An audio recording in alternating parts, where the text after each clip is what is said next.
네, 투자자 여러분 반갑습니다. 김종철입니다. 자, 아무리 우리가 주식이 좋다고 하지만 축구 얘기 안 하고 넘어갈 수가 없겠죠.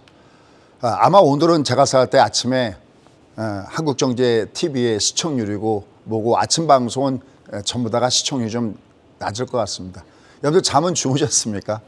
제가 보통 오늘 방송하기 위해서는 일반적으로는 한 새벽 2시까지 PPT 작업을 하는데 어젠 뭐 2시까지 TV를 보고 또 그다음에 또 인터뷰 안 볼 수가 없잖아요. 그러다 보니까 어제 작업이 끝난 것이 한 4시 반, 5시. 누워있는데도 자꾸만 그 축구 경기가 생각이 나갖고 잠을 좀 설쳤던 것 같습니다.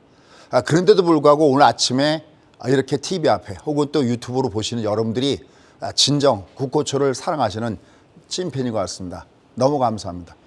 어제 경기가 정말 짜릿했습니다. 저는 탐 크루즈 아저씨가 나오는 미션 임파서블 상당히 좋아하는데 어제 그 경기는 뭐 여러 가지 생각들이 많이 떠오르게 하는 그런 경기였습니다. 아마 여러분들 다 생각은 다 다르겠죠. 뭐 물론 맨 끝에 골을 넣은 황희찬 선수도 뭐 다 잘하고 잘했지만 개인적으로 바로 주장 손흥민 선수가 그동안에 마음고생을 참 많이 했을 텐데 어제 그 경기를 보면서 진짜 완전히 둘러싸였는데 그 틈새를 뚫고 진짜 말 그대로 킬패스를 집어넣는 걸 보고서 어떤 마음이 들었냐면 손흥민 선수가 참 마음고생을 적으로 해서 많이 풀었겠구나라고 해서 진짜 감동이었습니다. 자, 그러므로 그런 감동을 좀 이어가 보도록 해보겠습니다. 자, 여러분들 보시다시피 주가가 와버린 V홈 충돌. 아마 이제 여러분들은 이 방송을 계속 연습곡처럼 듣던 분들은 이 V홈이라는 개념이 어떤 개념인지가 아실 겁니다. 하나 여기서 꿀팁 하나 보도록 하겠습니다. 주가가 바닥을 찍고 올라갈 때는 절대 V홈에선 주가가 뛰지를 못합니다. 여러분들 아시다시피 2020년 3월 달에 코로나19로 인해서 주가가 급락을 줄 수 있잖아요. 그때도 코로나19에 대한 급락이 아니었어도 주가는 어떻게 움직였었냐면 주가가 5일 평선 나중에 시간 되면 한번 가서 보시죠. 내려왔다가 올라가다가 V홈에서 두드겨 맞은 이후에 그 폭락장이 시작됐거든요. 그리고 아마 여러분들 작년 9월 달에 기억이 나실 겁니다. 그때도 주가가 이렇게 급락 급등 그랬을 때 그다음에 뭐가 필요하죠? 완만. 그렇죠. 항상 여러분들은 완만 턴. 그렇습니다. 자, 첫 번째 저희는 알면서 투자하고 그다음에 투자하면서 또 공부하는 것 이걸 항상 제일 중요하게 생각합니다. 왜냐하면 모르고 번 돈은 진짜 내 돈이 아니라는 것을 제가 진짜 너무나 실감을 많이 했거든요. 그러니까 여러분들이 항상 내가 알고 투자한다는 마음을 가지고 여러분들이 매매를 하셨으면 좋을 것 같습니다. 그러니까 내가 알고 매매한다라는 그 관점인데 결국 급락, 급등, 완만 턴이 필요합니다. 그럼 어떤 과정이냐면 우리가 이것을 바닥을 찍을 때의 3단계 과정이다라고 하는데 그러면 일단 V홈으로 오면은 일단은 매도예요. 왜냐면은 급락, 급등 다음에 완만 턴은 주가가 갈 때의 모습이고요. 여기서 또 다시 주가가 급락을 주는 경우도 있거든요. 그럼 이게 뭐가 되냐면 여러분 이 앞에 제가 이런 거 말씀드렸죠. 주가가 꼭지를 칠 때는 레이디 가. 그러니까 앞에 가격조정을 받고 또 올라가다 가격조정을 받아버리면 이땐 주가가 심하게 조정받는 경우가 많이 있거든요. 그래서 매매하실 때 이 V홈 충돌은 꼭 보시면 좋겠습니다. 이게 어디서 나왔었냐면 2500선. 우리가 이 상단의 2500선은 상당히 매물권이 많다라고 말씀드렸는데 바로 거기서부터 이 V홈 충돌이 나왔습니다. 그럼 이제 앞으로 우리가 어떻게 할 것인가 잠시 후에 살펴보도록 하겠고요.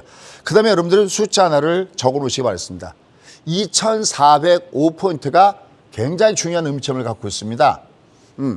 이건 왜 중요한 의미점을 갖고 있을까라는 거고요. 여러분 이 앞에 혹시 환율 기억나세요? 원달러 환율이 폭락을 주기 전에 여러분들 꼭 한번 기억하고 계십시오라고 했던 숫자가 있었어요. 얼마였었죠? 402원? 이야. 박수가 절로 나오죠. 진짜 박수가 절로 나옵니다. 1402원. 이걸 꼭 기억하시라는 말씀이었죠. 도대체 2405하고 1402원은 어떤 의미점을 갖고 있을까? 지금 장에서 매우 중요합니다.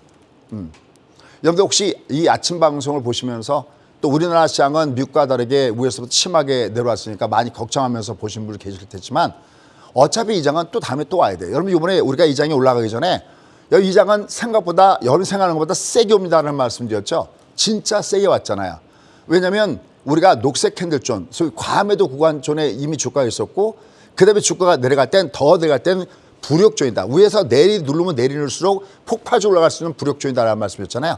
누차 제가 얘기했던 부분들이 있었어요. 그러니까 너무 막 걱정스러운 마음으로 보지 마시고요.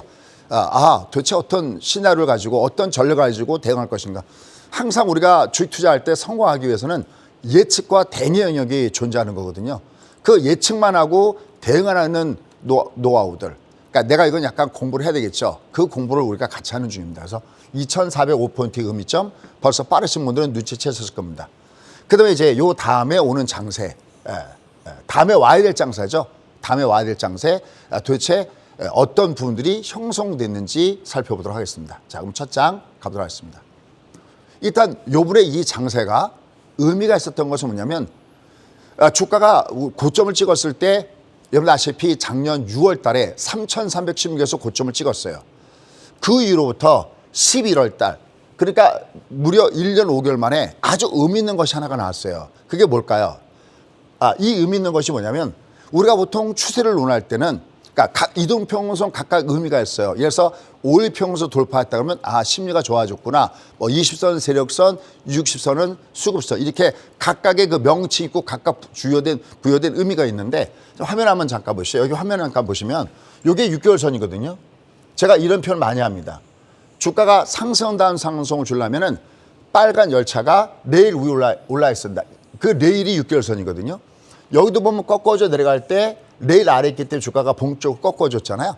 근데 얘가 11월 달에 드디어 한번 보시죠. 계속해서 저항선 역할을 했던 이 6개월 평선, 이 레일 위를 드디어 현재 주가가 뚫고 위로 올라갔어요. 다만 뭐는 아직 안 나왔냐면 바디 크로스는 나오지 않았죠. 하지만 중요한 것은 얘가 어떤 의미선을 돌파했다 그러면 미리 하나 말씀드릴게요. 아까 제가 서두에 여러분 지금 이 장에 내려가고는 있지만 이 앞에 보시다시피 여기서 크게 장이 왔었잖아요. 여기서 이게 바로 잊지 말자 2332죠. 이 지수를 절대 잊으시면 안 됩니다. 이 지수를 여기보다 이 주가가 만약에 내려갈 때 더 깨부시고 내려갔다 그러면 도망갈 자리가 아니라 2332 아래에 들어왔어. 그러면 물론 뭐 어마어마한 메가토크 막체가 나온다면 모르겠지만 그것만 아니라면 2332 아래에 내려갈 때는 나는 돈을 갖고 있다가 도망가지 말고 오히려 소위 악재를 역으로 이용해야 되지. 왜? 그 지역은 과매도 구간이니까. 근데 이제는 얘가 예전에 내가 때는 저희가 6월 달에 과매도니까 끝내 이 길이라 라는 말씀을 드렸잖아요.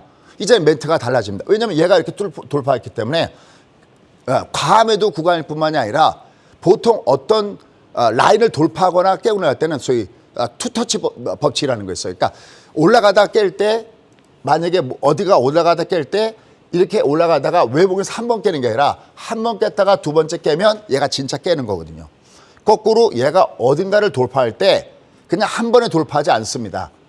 이걸 한 번 돌파하는 걸 원터치라고 그러고 다시 내려갔다가 올라갈 때 이걸 투터치다라고 하는 거거든요. 여러분 이 장이 요번에 올라갈 때 제가 이렇게 이런 말씀이었죠. 이 장은 생각보다 세게 갑니다. 그러면서 제가 일부 닥터 등들 이 시장을 부정적으로 보시는 분들과 하나 똑같은 게 하나 있다고 했습니다. 그게 뭐냐면 아직까지 추세가 돌아날 때 그건 아니다라는 말씀을 참 많이 드렸어요. 아직 추세는 돈 게 아닙니다. 그 이유 중에 하나가 뭐냐면 얘가 갈 때 얘가 투터치가 나오질 않았어요. 이렇게 엉덩이가 뒤로 빠져서 이렇게 뻗어버리면 그 힘은 굉장히 약한 겁니다. 그러니까 얘가 바닥다운 바닥을 주려면 얘가 돌파한 것은 이건 원타치거든요. 한 번 돌파하고 올라간 다음에 다시 내려갔다가 다시 두 번째 뚫고 올라가야 됩니다. 근데 이 장이 다행스럽게 1년 5개월 만에 어떤 의미 있는 6개월 평선. 6개월 평선은 아까 얘기하다 말했지만 각각의 이동 평선마다 명치 있고 역할이 있는데 6개월 평선은 추세가 상승 추세니 아니면 하락 추세니를 결정짓는 하나의 커트라인. 우리가 이것을 뭐라 하냐면 인덱스라고 합니다. 그 인덱스의 중요한 잣대가 바로 여기입니다. 그러니까 누군가가 디타식으로 해서 프로를 만들 때 야 지금 주가가 추세적으로 돌았니 안 돌았니 이럴 때 나타나는 그 라인이 바로 이 6개월 평선인데 얘가 조정을 받긴 받지만 그냥 조정받는 게 아니라 드디어 한번 얘를 깨부실 것 같다는 거죠.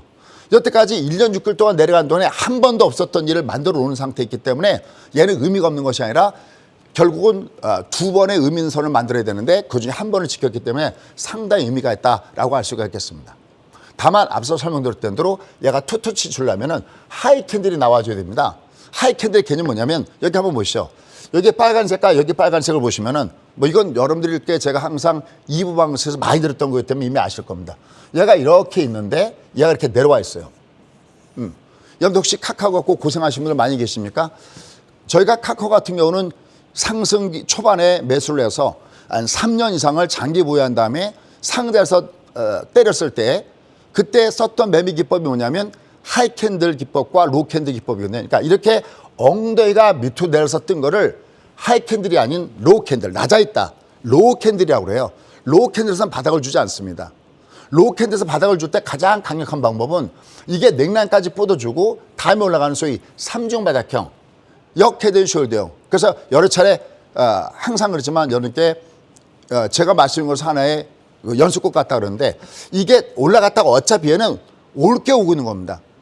얘는 그러니까 요번에 올라갈 때 이게 아니어도 어차피 조정받아야 되는 게 여기가 숄더가 되고 여기가 헤드가 돼서 되려면 어차피 얘는 올라갔다가 조정받아야 되니까 이 조정은 이상한 조정이 아니라 올게 왔구나, 자연스러운 조정이구나 이렇게 접근해 줘야 됩니다. 그래서 아침에 아마 여러분들 잠도 못 주무시고 아침에 이 방송 보기 싫을 텐데 그분들한테 드리는 첫 번째 드리는 선물은 제가 보는 견지에서는 얘는 여기가 생각보다 강한 장이고 특히 여기가 생각보다 강한 장이었잖아요. 그럼 얘가 요 다음에 오는 이 장은 반드시 와야 하고 이 장이 왔을 때 여기는 제가 어떤 표현을 했냐면 생각보다 많이 갑니다라는 표현을 했잖아요. 근데 여기를 어떤 표현을 할 수 있냐면 여긴 진폭을 얘기한 거고요. 여기는 얼마나 많이 갈지는 모르겠지만 천재적인 계산이 안 되거든요. 얼마나 많이 갈지 모르겠지만 얘가 내려가다가 올라가는 이 구간일 때는 여러분들은 강한 베팅을 쏴도 될 만한 그러니까 주가가 어떤 신호가 나왔을 때 올라갈 가능성이 높은 구간이기 때문에 좀 더 강한 베팅을 쏠 수 있다라는 겁니다. 그래서 확률이 얘가 올라갈 때 얼마나 올라갈지는 알지만 많이 올라간다는 걸 알지만 확률이 작으면 내가 많이 쏠 수 없잖아요. 내가 만약에 100이라는 걸 갖고 있는데 내가 10을 여기서 모르니까 쌌어요. 근데 얘가 쉽게 해서 3배가 올라갔다.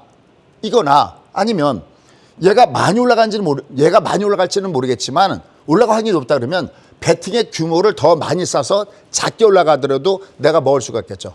좀 더 쉽게 얘기한다면 내가 확률이 높지 않아서 1개를 쌌는데 얘가 10배가 올라갔다. 그럼 내가 10이라는 이익을 올렸을 때 뒤집어 얘기하면 얘가 1밖에 안 가더라도 올라갈 확률이 높다 그러면 10개를 쏘면 되는 구간이거든요. 다음에 오는 구간이 바로 그러한 구간이라는 점에서 여러분이 얘를 이상하게 생각하지 마시고 결국은 김 소장이 얘기했던 대로 이건 어차피 가바닥이고 제가 딱토듬들과 같은 한 배 있는 내용 중에 하나는 얘는 진바닥이니까 결국 내려야 된다는 겁니다. 하지만 얘는 내려와도 아까 제가 이 말씀드렸죠. 얘는 밑으로 내려가도 2330을 또 깨고 내려가면은 얘는 또다시 끝내 2일이라 구간 엔드 이미 의미 있는 선을 완타치로 깨고 올라갔던 부분이기 때문에 얘가 올라갈 때 확률은 굉장히 높아진다라는 측면에서 너무 부정적으로 지금 이 장세를 바라보지 않아도 되겠다라는 말씀을 이렇게 말씀 좀 드리고 싶습니다. 자, 이러한 가운데서 이제 중요한 부분들 하나씩 놓이게 됐습니다. 그럼 아까 제가 서두에 그럼 여기 2330이고 여기는 얼마죠? 2155잖아요. 그럼 도대체 주가가 밑으로 갈 때 2405는 어디에 있냐 하는 거죠. 자, 여러분들은 중요한 한 장의 그림을 보게 될 겁니다. 준비되셨죠? 자, 갑니다. 자, 보시죠. 2405를 설명하기 전에 원달러 환율을 설명해야 좋아할 겁니다. 또 이해가 팍팍 될 겁니다. 여러분 제가 여러분께 어떤 말씀을 드렸냐면 저희가 저희 수강생들하고 같이 여기서 계속 저희가 달러를 사 모았어요. 여러분들 강남의 부자들도 달러를 사 모으고 있습니다. 또는 왜냐하면 저는 가족들이 미국에 있기 때문에 또 학비를 보냈어야지만 됐기 때문에 이 환율에 대해서는 어느 때보다도 제가 상당히 민감하죠. 또 저희 수강생 분들 중에서는 뭐 무역업을 하시는 분들이 많이 또 계시고 그게 아니어도 뭐 여행을 갔을 때 도대체 달러를 갖고 있어야 돼 말아야 돼. 또 미국 투자를 할 때 내가 지금 환해지를 해야 돼 말아야 돼라는 부분 때문에 달러에 상당히 민감합니다. 이때 계속 달러를 사자였었어요. 사자. 갖고 있자. 절대 해지하지 말자. 달러 가져가자는 쪽이었거든요. 그러다 제가 처음으로 지금서부터는 달러를 때려야 됩니다라고 했던 데가 바로 여기다라는 말씀을 이렇게 드렸었어요. 여기 주가 환율이 위로 나갔을 때. 왜냐면 이미 얘는 아까 우리가 얘기했던 그 주식에서 항상 이렇게 움직일 때 원래 수치보다 더 올라가는 버블과 더 내려가는 역버블 구간이 있다고 했잖아요. 그게 약간 녹색존이었잖아요. 여기가 이게 녹색존 구간이었거든요. 저희가 만든 지표에 의하면 얘는 녹색존이었기 때문에 얘가 올라갈 때 여기서 딱 때려줬어요. 자, 근데 중요한 거는요. 여러분들이 저처럼 저야 뭐 직업이 이거고 뭐 어떻게 보면 밥 먹고 하는 일이 이거잖아요. 다른 건 모르더라도 얘만 보고 있는 거니까요. 주식만 알지 전 또 다른 건 정말 모릅니다. 그러면 얘가 올라갈 때 여기서 매도입니다라고 했을 때 구태 여러분들이 여기를 매도인지 몰라도 상관이 없어요. 왜냐하면 여러분들 세 번의 가가를 설명했죠. 삼가가. 삼가가 뭐냐면 아까 했지만 가격 조정 앤드 가격 조정이에요. 그때 가격 조정 앤드 가격 조정할 때 아주 중요한 자리가 있습니다. 가격 조정 앤드 가격 조정 앤드 저점이 깨져 내려갈 때는 얘는 주가가 내려가는 이 하락폭이 순간적으로 강하게 밑방열 하방으로 문을 갈 가능성이 굉장히 높습니다. 항상 저점과 고점이 굉장히 중요합니다. 특히 파생 같은 거 할 때는 고점 돌파와 저점 붕괴가 진짜 중요합니다. 근데 여기가 얼마였냐면 환율이 그때 1,402원이었어요. 그러니까 여기서 주가가 환율이 위로 올라가다가 만약에 여기를 1,402를 안 깨고 얘가 만약에 위로 올라가잖아요. 얘가 다시 얘가 뭐 위로 올라가는 걸 모르더라도 얘가 1,402원을 안 깨고 여기서 대롱대롱 매달려 있으면 이건 무슨 얘기냐면 내가 이만큼 올라왔으니까 난 잠깐 쉴게. 그때 여기 저점 안 깨면 이거 뭐가 되냐면 이게 소위 얘기하는 기간 조정이 되는 겁니다. 옆으로 기간 조정을 주고 다시 환율은 고점을 돌파하고 올라갈래? 라는 시그널입니다. 이건 너무나 중요합니다. 여러분들이 얼마나 얘를 이해하냐에 따라서 나의 투자 인생이 바뀌고 나의 재테크 인생이 바뀝니다. 그러니까 제가 항상 그런 얘기하죠. 나의 실력은 과연 간장 종지만한가? 최소한 여러분이 간장 종지선 벗어나서 최소한 세수대만큼은 만들어놔야 내가 재테크할 때 편합니다. 물론 저희의 골은 세수대 정도가 아니라 함직할 만한 이러한 실력을 갖추는 게 목표죠. 이게 너무나 중요합니다. 그럼 솔직히 이게 왜 중요합니까? 그럴 때 지금부터 제가 한 5분 동안에 하는 강의는 진짜 뭐랄까 역대급의 강의를 잠깐 동안 이렇게 풀어놓으려고 합니다. 그러니까 정신을 바짝 차려서 지금 장하고도 연결돼 있고 이 장이 내려갈 때 뜨긴 뜨는데 여기에 있던 1,402원하고 여기 똑같은 거죠. 여기가 2,405죠. 얘가 똑같이 지금 올라가다가 지금 얘가 가격 조정으로 확 빠졌다가 가격 조정 앤드 가격 조정인데 여기처럼 여기를 깨버리면 얘가 다시 바닥점으로 밑에서 내려갔다 턴할 때 상당히 많은 시간이 걸린다라는 뜻이 돼요. 시간이 좀 생각보다는 좀 길게 올 수 있구나라고 보셔야 됩니다. 근데 만약에 여기처럼 여기를 안 깨버리면 얘는 저희가 말하는 가장 이상적인 해답이 나옵니다. 그러니까 머릿속에 2,405를 기억하십시오. 다만 다시 한번 얘기할게요. 왜냐하면 여러분 중에서 아직까지 실력이 안 되는 분들을 위해서. 그래서 얘가 2,405를 깨면 그럼 모든 게 다 작살나고 끝나는 겁니까? 아니요. 얘가 깨고 내려갔을 때 안 깨고 내려갈 때 차이점은 얘를 깨고 내려가더라도 만약에 2,330을 깨고 내려가면 얘는 또 한번 내가 수익을 올릴 수 있는 과매도적이기 때문에 그때는 밑에서 줍줍입니다. 그건 변함이 없어요. 다만 제가 이런 건 뭐냐면 이 장이 여기를 안 깨고 버틸 때는 물론 낙폭도 작아지겠지만은 얘가 앞으로 고점을 돌파할 때 상당히 탄력적으로 돌파하고 기간 조정을 받는 것이 되는 거고요. 얘가 여기를 깨고 갔을 때는 또다시 얘가 위로 올라가더라도 또 위에서는 매물을 받을 가수 없다는 측면입니다. 이건 자세하고 디테일한 거니까 10시 30분 역시 보도록 하겠습니다. 그러기 위해서 한 장을 준비했습니다. 자, 준비됐죠? 자, 한 5분 동안에 얘를 한번 설명해 볼게요. 자, 갑니다. 이 그림은 사진 한 장을 찍어 놓으셔도 후회하지 않으실 겁니다. 자, 이게 도대체 뭐냐? 이게 뭐냐면 한번 보시죠. 올라가다가 5일 평균선을 보도록 하겠습니다. 올라가다가 얘가 가격 조정이 아니고 기간 조정을 받아버리면 주가가 조정받을 땐 두 가지가 있거든요. 하나는 가격으로 확 빠지는 가격 조정이 있고 두 번째는 올라가다 옆으로 눕고 있는 기간상의 조정이 있거든요. 이게 올라가다가 기간상의 조정은 시간만 지나면 무조건 고점을 돌파하겠다는 얘기입니다. 제가 이런 표현을 많이 합니다. 올라갈 때는 KTX 타고 올라가고 조정은 비둘기호로 조정받고. 그죠? 그 다음에 한번 감아 보시죠. 여기 지금 첫 번째 예를 들었는데 가격 조정 들어왔죠. 근데 올라가다 조정받아도 여기 안 깨져. 얘가 5일선이 가격 조정 받고 가격 조정 받으면 어떻게 되냐면 5일선보다 큰 21선 빨간 라인은 어떻게 되냐면 옆으로 눕는 기간 조정을 줘버립니다. 이렇게. 얘가 기간 조정 중에 아까 무슨 티라고 했죠? 시간만 지나면 넌 다시 고점 돌파한다는구나. 이거 모든 종목에서 똑같이 사용할 수가 있습니다. 그러니까 얘가 옆으로 올라가다가 얘가 다시 고점을 돌파하죠. 여기가 아주 뚜렷하죠. 이 구간을 잘 보십시오. 여기를 보시면은 얘가 가격 조정이잖아요. 이렇게요. 그럼 올라가면 한때 한 번 때려줘야 됩니다. 왜? 이 V홈이니까. 아까 지금 종합에서도 이렇게 보시면은 앞에 보십시오. 앞에도 이게 보시면은 이게 내려갔다가 올라갔다 내려갔다가 이게 V홈이었잖아 이게요. 올라갈 때 여기서 한번 때려줘야 돼요. 이렇게. V홈일 때는. 왜? 얘가 가더라도 얘는 둘 중에 한 가지거든요. 가더라도 누웠다가 이렇게 가니까 때리고 난 다음에 다시 사도 되는 거고요. 아니 여기 이렇게 가격이 확 빠져버리면 나의 잔고가 줄어드는 거거든요. 그러니까 항상 V홈일 땐 내가 한 번은 때려줘야 돼요. 다만 한 번 때려줬는데 야 너가 장이 끝났니 안 끝났니? 네가 지금 심하게 조종을 생각보다 깊게 봤니? 아니를 따질 때는 올라갈 때 때려준 다음에 그다음에 내려갈 때 보는 겁니다. 뭐를? 저점을. 근데 얘가 저점을 안 깨고 있으니까 21선이 무슨 조정 받았죠? 이거 무슨 조정 받고 있습니까? 이거. 기간 조정. 기간 조정 받잖아요. 그럼 제가 서두 얘기했죠. 기간 조정은 그냥 시간 저축이에요. 시간 투자예요. 여기다 내가 배팅만 놔두면 지가 알아서 고점을 돌파하고 올라가거든요. 이렇게. 여기를 돌파하고 올라가잖아요. 결국 매직 기간이 돼버리는 거죠. 다 그렇습니다. 내가 하면 꼭지 칠 때 여기께 제가 이 장이 중보다 나쁩니다라고 하는 걸 어떻게 잡아내냐 그 노하가 되는데 올라가다가 얘가 이렇게 기간 조절 때 아무 상관이 없어요. 그냥 올라가겠다는 겁니다. 여기도 보시죠. 여기도 보시면 가격 조정 올라가면 V홈이니까 때려줘야 되거든요. 올라가도 또 V홈이니까 때려줘야 되거든요. 근데 어디를 안 깼냐면 저점을 안 깼잖아요. 안 깨니까 이놈이 가격상의 조정이 아니라 그냥 조금 더 길어졌어도 기간상의 조정만 받고 다시 올라가죠. 제가 이걸 터널 장사라고 표현했었죠. 하지만 얘는 결국 아직까지 안 끝났습니다 하면서 투이얼스 그러면서 가져갔던 장입니다. 근데 문제는 여기입니다. 한번 보시죠. 어떻게 변화됐나. 여기 보시면 보세요.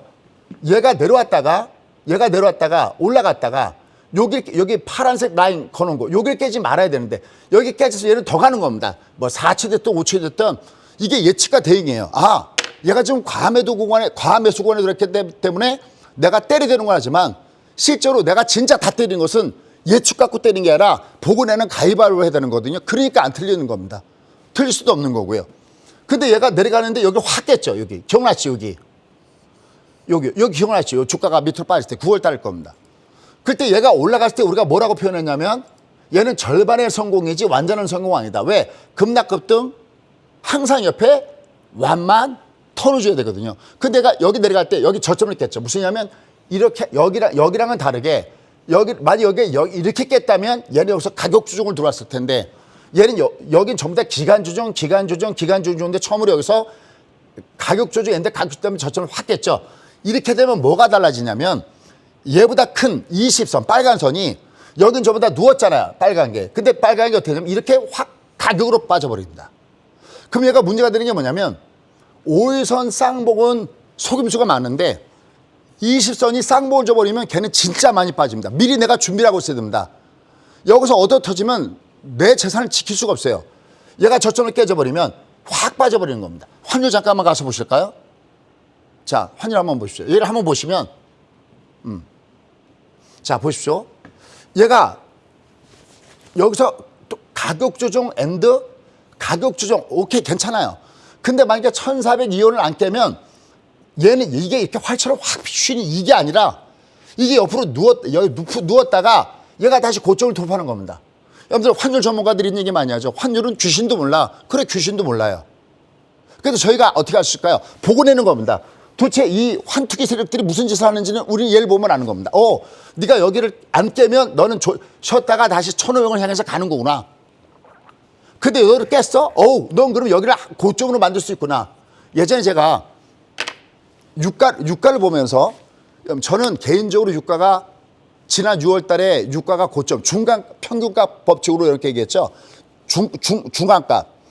유가가 내려왔기 때문에 6월 달에 CPI, 즉 7월 달에 발표되는 CPI가 꼭지를 깔 수 없습니다라고 했잖아요. 이게 이 노하우에 연결되어 있는 거거든요. 그럼 저는 지금 어떠냐면 물론 얘가 또다시 무슨 이유 때문에 올라갈 수는 있겠지만 이미 저희는 얘를 딱 보면서 너희가 고점이 있구나. 너는 그러면 다시 얘가 올라올 때 너는 다시 달러 인버스를 갈겨대야 되는구나 라는 느낌이 있는 거예요.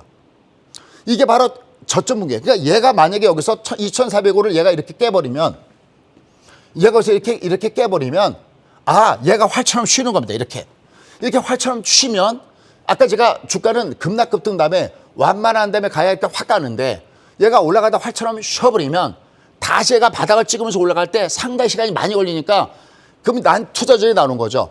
얘가 이렇게 여기 저점을 깨고 내려가면 활처럼 쉬니까 나는 종목에 구성해서 약간 대응준 좀 빼버리고 개별주를 한다든지 내 나름대로 어떤 포트를 구성할 때 굉장히 큰 도움이 되는 맥점이죠. 과연 나의 실력은 어느 쪽일까요? 간장중지 두려워하지 마십시오.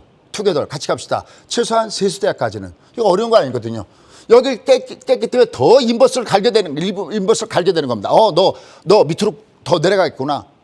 얘가 움직였을 때 똑같습니다. 그럼 얘를 여기 가서 보시면 요 부분들. 그러니까 얘가 5가 저점을 깨니까 20이 가격적으로 확 받았죠. 문제는 그 다음입니다. 얘가 내려갔다 올라가는데 그때 형성됐던 여기가 저점이죠.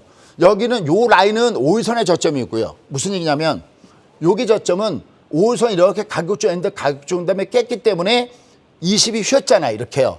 그럼 얘가 들어줬단 말이죠. 이렇게 들어줬을 때는 여기 20선의 저점이 여기였거든요. 근데 여기까지 무참하게 깨고 내려간 거잖아요. 이게 바로 여러분들께 얘기했던 9월달 어디보다 나쁘다고 한 데가 어디냐. 중국보다 나쁘다고 한 자리가 바로 이 자리였었어요. 여기서부터 뭐 얘기하지 않아도 되죠. 장이 와르르 밑으로 무너지게 된 배경이 바로 여기 있다라는 겁니다. 꼭 잊지 마십시오.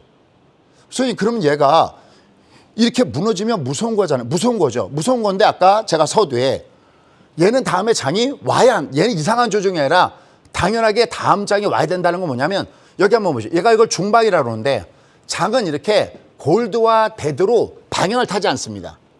즉 얘가 여기를 돌파하고 올라갔다 그래서 얘가 갈 수 없는 이유는 항상 올라가려면 상승 파동, 즉 N장을 주면서 올라가야 됩니다. 이렇게. 거꾸로 내려갈 때도 이렇게 내려갈 때 얘가 다시 내려가잖아요. 이렇게 내려가도 얘는 이렇게 축축축 내려가지 않습니다. 만약에 그렇게 빠진다면 그건 또 한번 절호의 찬스죠. 오히려. 장은 그렇게 움직이지 않습니다. 주가가 움직이는 원리예요. 그럼 얘가 밑으로 축축축 이게 내려가더라도 떠야 되는 이유는 골드였을 땐 골드였을 땐 내려가듯이 대두면 떠야 됩니다. 이 다음 그림도 연결해서 같이 한번 잘 여러분 보셔야 됩니다. 준비되셨죠? 자, 이 그림을 꼭 잊지 마십시오. 이걸 중방이라고 그래요. 녹색 선 보이시죠? 그죠? 녹색 선이 보이시죠? 이 녹색 선을 중심으로 해서 얘가 대두를 주면 주가는 직전 저점대에서 라인에서 뜨고요. 중방 직전 저점에서 뜨고요. 골드를 주면 주가는 직전 고점에서 두들겨 맞고요. 직고 다시 대두면 다시 뜨고요. 골드면 두들겨 맞고요. 그럼 여기가 뭐냐? 여기가 소위 매수와 매도세가 1대1로 팽팽하게 균형 이루는 구간입니다. 여기 보면 이런 예측이 많을 겁니다. 난 장이 폭등한다고 봐. 나는 폭락한다고 봐. 김 소장, 당신 어떻게 봐? 저는 여기서 이렇게 합니다. I don't know. 모르겠다고 그래요, 저는. 왜 몰라? 이걸 어떻게 알아요? 지들이 어떻게 알아요? 그 대신 제가 한 가지 얘기합니다. 어떤 얘기를? 얘가 이렇게 이럴 때는 아직까지 비기는 거고 이때 매수가 이기면 얘는 위로 N자를 줄 것이고 얘가 내려가면 여기 N자를 줘. 근데 여러분들은 이런 걸 안 쳐주잖아요. 여러분들 어떤 걸 좋아하냐면 예측하는 걸 좋아합니다. 얘는 틀림없어요. 장은 얘 무조건 올라갑니다. 이렇게 올라가면 환호성 지르죠. 야, 누가 맞췄냐? 제가 봤을 때 이런 사람들은 파생하면 거의 깡통 날걸요. 파생은 예측이 아니거든요. 만기가 있어서 보고내는 가위바위보가 습관이 돼야 되는데 보고내는 가위바위보 노하우가 전혀 없다 보니까 그냥 예측만 하는 겁니다. 그럼 그 계좌는 그냥 시간이 지나면 다 깡통 나는 겁니다. 거기서 면하기 위해서는 보고내는 가위바위보를 여러분이 경험하셔야 됩니다. 하나씩 제가 여기서 설명할 때마다 이거는 진짜 말 그대로 제가 수없이 깨지면서 한 땀 한 땀 쌓아오는 노하우거든요. 그러니까 얘가 이러면 중방이에요. 여기 한번 보시죠. 얘가 갈 때 어떻게 갔나? 올라가다가 20이 올라갔다가 대들줘야 되는데 N자를 주죠. 다음은 그림 안 그려도 되죠. 이 장은 폭등을 줍니다. 왜냐하면 이렇게 옆으로 기었던 기간만큼 이게 주가가 올라가 버려 이게 다 매집돼 갖고 오히려 폭등을 줘버립니다. 이걸 중방 직고 중방 직저로 갑니다. 그래서 지금 장은 밑으로 내려가더라도 다시 밑에서는 다시 주가가 위로 올라갈 가능성은 굉장히 높죠. 왜? 중방 패턴이기 때문에 그렇습니다. 다만 두려워하는 것이 하나가 있다고 그랬죠. 뭐냐면 이 영마디존입니다. 얘가 이미 골들 줬기 때문에 내려가도 뜨는데 제가 유심히 보고 있는 것은 주가가 올라갈 때는 금리 때문에 한번 올라가고 그다음에 경기가 좋아서 올라가거든요. 그럼 얘가 거꾸로 꺾어질 때는 금리 때문에 빠졌다가 오늘도 미국 시장이 버텼던 이유는 연준의 피봇이 이미 지난주에 제목이 그거였죠. 제롬 파웰이 그런 얘기 전에 저는 이미 연준이 피봇이 이미 시작됐습니다라고 했잖아요. 지난번에 여러분께 말씀드렸을 때. 그러듯이 얘는 지금 올라가야 되는구나. 얘는 왜냐면 영마디 주니까 거꾸로 올라가야 되는구나. 근데 얘가 올라가다가 내년에 만약에 경기가 풀어지는 그 속도가 금리의 수준보다 너무 높으면 어떡하지? 아까 했지만 지금 임금 수준은 굉장히 높잖아요. 그럼 상당히간 금리를 높여놓은 상태에서 포즈시키겠다는 거잖아요. 그러니까 이것도 함부로 여러분들이 예측하시면 안 되는 거예요. 다만 얘가 중반이니까 반드시 한 번은 뜬다. 오, 얘가 뜨는구나. 내년에 경기가 부러지든 어떻게 되든 상관없이 주가는 뜨는 겁니다. 뜨는데 얘가 뜬 다음에 다시 2단 점프로 가기 위해서는 다음에 나올 악재, 즉 경기가 부러지는 악재가 현재 금융시장이 좀 완화되는 그 호재를 넘어가는 정도의 경기가 나빠진다 그러면은 이거 문제가 생긴 거죠. 아마 제가 이것도 거의 한 몇 주 내내 이렇게 말씀드릴 겁니다. 내년엔 키워드가 바뀝니다. 뭐로? 이제 내년엔 금리가 중요하지 않습니다. 내년엔 경기가 중요하다라는 얘기죠. 그래서 이 부분을 점검하셔야 되겠고요. 그런 차원에서 한번 이걸 보시죠. 내년의 키워드는 이제는 금리가 아니에요. 경기지. 주가란 여러분들 착각이 주가가 이제 얘들이 금리만 정지시키면 금리를 떨어뜨리면 주가가 폭등을 준다? 노. 주가란 세숫대에 있는 물의 온도와 같습니다. 경기라는 물이 담겨 있고 금리라는 물이 담겼는데 이 두 개 합으로 이루어진 겁니다. 2020년 3월 달에 왜 주가가 폭등을 줬을까요? 경기는 랄저한데 경기가 랄저더라도 이 찬물보다는 금융시장이 핫했기 때문에 저금리 핫했기 때문에 합의 플러스에서 날아간 겁니다. 그러니까 내년에 중요한 건 뭐냐면 경기는 나빠질 텐데 과연 이 경기가 나빠지는 이걸 찬물을 금리가 커버하면 조정은 생각보다 작아지는 거죠. 그때는 아까 말씀드렸던 대로 얘가 밑에 저점을 깨는지 세력들은 어떻게 생각하는지 이들은 지금 때리고 있는지 안 때리고 있는지를 보면서 해야 되는 겁니다. 요번에 지금 보시면 근데 실제로 경기가 꺾어지는 소리가 계속 나오죠. ISM 11월 제조업 지수가 49.0 이거 50 아래는 경기 침체라는 거잖아요. 2020년 5월 이후에 처음으로 이게 나타났다고 그러죠. 실제로 S&P 글로벌 그 내용도 PMI 확정치가 47.7 이 경기가 결국은 제롬 파웰이 아닙니다 그랬지만 이제 이도 겁이 나는 겁니다. 그래서 피봇은 이미 시작됐다라고 말씀했죠. 이번에 보세요. 11월 비농업 부분이 26만 3천 명이 증가했습니다. 원래 예상치는 월스트 저널이 20만 명인데 여러분 이것도 기억나시죠?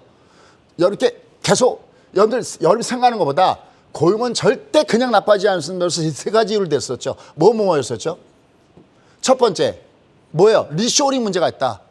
기억나시죠? 두 번째 IRA 물론 이름은 좋다. 무슨 인플레 감축법. 그러나 이것은 뭐냐? 미국이 제가 웬만해서는 미국에 대해서 뭐라고 안 한다고 그랬잖아요. 저희 세대는. 근데 와 진짜 이거는 아니 자기들이 금융을 가져갔으면 제조는 좀 못 사는 나라들에서 물건을 만들어서 가게끔 해야 되는데 금융도 갖고 제조도 갖겠다는 이 나쁜 법이 IRA입니다. 우리의 입장으로 보면 지네들한테는 좋은 건지 모르지만 그런데 이게 고용이 어떻게 쉽게 나빠지냐고 했습니다. 더군다나 트럼프 시절 이후에 뭐가 우리가 소개하는 예전에는 미국은 기회 땅이고 많은 이민자들이 몰려왔었는데 이제는 어떻게 했습니까? 반이민 정책. 값싼 노동력이 미국으로 들어와야 되는데 영국도 마찬가지죠. 이런 것 때문에 고용이 쉽게 나빠지지 않는다는 얘기는 정말 여러분께 수없이 말씀드렸던 얘기죠. 얘는 쉽게 나빠지지 않습니다. 그런데 제가 이렇게 감히 말씀드린 것이 뭐냐면 지금은 안 나빠지는데 내년에는 얘가 똑 부러질 겁니다. 그러니까 경기가 꺾어진 게 눈에 뻔한 거죠. 이 경기가 꺾어진 얘를 금리가 커버시켜주냐가 내년 키워드지 무조건 간다 안 간다 이건 아니라는 거죠. 그래서 이런 부분들이 나와 있습니다. 실업률은 뭐 똑같은 부분이고요. 그런데 가장 아까도 문제되는 건 뭐냐면 임금 상승입니다. 그걸 마지막 골은 임금이 떨어져야 됩니다. 결국은 아까도 했지만 가동률 높아지고 설비 투자 늘어나고 사람 더 뽑고 또 사람이 필요한데 사람 없으니까 임금 더 준다 그러고 이 문제가 과연 쉽게 꺾을 수 있겠느냐는 겁니다. 하지만 그럼에도 불구하고 연준은 금리 인상은 그냥 50pp의 가능성이 높다고 보는 이유에 그럴까요? 이들도 압니다. 이미 지난주 얘기할 때 얘들이 이미 판을 깔아놓고 다 그랬죠. 여러분 제가 지난주 얘기할 때 이런 얘기했죠. 블러핑. 소위 연준은 뻥카를 날리고 있다는 말씀까지 드렸어요. 왜? 이미 이들도 안다 그랬어요. 이 경기가 꺾어지는 거. 과연 이게 어떻게 되느냐가 매우 중요하다. 이것뿐만이 아니죠. 지금 보면 IMF에서도 이미 이 경기에 대해서는 상당히 어렵다라는 얘기가 나오고 있고 그래서 제가 두려워하는 그래프가 이 그래프다라는 말씀드렸죠. 결론 여기도 보시죠. 올라갔다가 골드니까 내려갈 때 중방 지층가 떴잖아요. 이건 꼭 여러분들이 수익을 내줘야 됩니다. 지금 제가 얘기한 건 한 두 수 정도 뒤의 얘기입니다. 일단 다음에는 중방 직전이기 때문에 얘는 한 번은 반드시 올 때 이걸 먹어줘야 된다는 겁니다. 수익을. 문제는 그러면서 뜬다고 봤는데 여기서 만약에 경기라는 악재가 이 악재가 금융시장이 완화되는 이 호재가 더 커져야 되는데 이게 경기가 나빠지 악재가 나쁘다면 얘가 이렇게 똑 부러지는 거 이걸 우리가 다음번에 대비하면 됩니다. 그리고 이것은 보고내는 가입합니다. 왜? 여기 보시면 보세요. 이렇게 해서 저점을 깨버리죠. 여기를. 그때 거기에 맞게끔 대응하시면 됩니다. 그건 제가 계속 보고 있다가 이렇게 항상 공유하도록 하겠습니다. 그래서 결론. 이 장은 위에서 지금 꺾어지는 건 하나도 이상하지 않다. 왜? 이미 2,500 가이드라인 제시해드렸고 이미 그림은 이렇게 온다 그랬죠. 이게 아무리 가도 얘가 직전 고점 이걸 넥라인이라고 그런다 그랬죠. 넥라인에서 들이맞고 얘는 어차피 꺾어지게 되는 것이 꺾어지는 거니까 이상한 조정이 아니라 자연스러운 조정이다. 얘는 반드시 한 번은 떠야 된다. 왜? 중방이니까.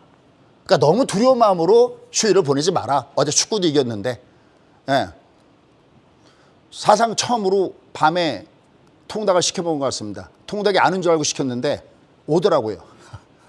즐거운 마음으로 봐라. 얘는 어차피 가야 된다. 단 이제 얘가 내려갈 때는 상관이 없는데 이게 올라갈 때는 얘가 올라가다가 뒤로 후진하는가 안 후진하는가 이게 내년에 가장 키워드인데 내년의 장세는 금리가 아니라 경기다. 이 경기가 금리보다 더 나빠지는가 안 나빠지는가 우리가 계속 주목해서 보자. 다만 이게 1405포인트를 내가 깨고 내려가는 이 지경까지 온다 그러면 종합이 뜨는 건 똑같아요. 뜨는데 색깔은 무거운 대형주축보다는 가벼운 개별주로 공략하면 되지 않겠느냐라는 겁니다. 나머지 좀 더 디테일한 것은 10시 반에 뵙도록 하겠습니다.